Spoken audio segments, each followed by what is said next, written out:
أنعمت عليهم غير المغضوب عليهم ولا الضالين.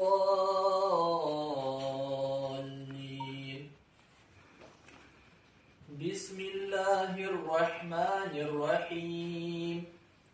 الرحمن علم القرآن خلق الإنسان علمه البيان.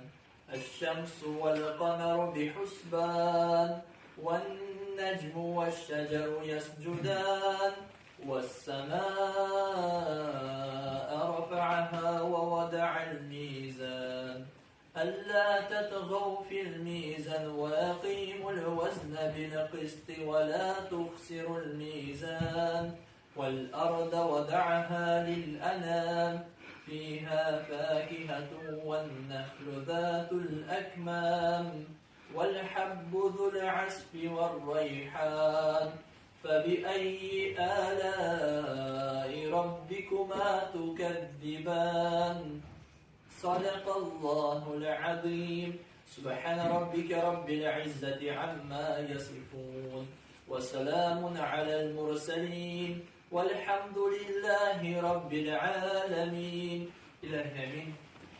Ya Allah'ım senin güzelliğine ümmet etip Peygamberimizin şefaatine ümmet etip İslam dininin algılarının ümmet etip şu okulan Kur'an-ı Kerim ayetlerini kabullardan kılıp ecr sevaplarını nasip eylesin diye Allah'ım. Ya Allah'ım okulumuzda olan hata kimseliklerini üzünle bak okulsan diye Allah'ım. Ya Allah'ım şu okulan Kur'an-ı Kerim ayetleri hürmetine ya Allah'ım. Allah'ın ecr sevaplarını en evvelden sevgili Peygamberimiz Muhammed Mustafa sallallahu aleyhi ve sellem'in ruhlarına bağışladı. Ruhlar başlat olsaydı ya Allah'ım. Ya Allah'ım şu olarak anın sahabelerine, ehl-i beytlerine, gayresinlere, evliyelerine, enbiya-ı murselinlerine ya Allah'ım ustazlarımızla bağışladı. Ruhlar başlat olup onları cennetten olsaydı.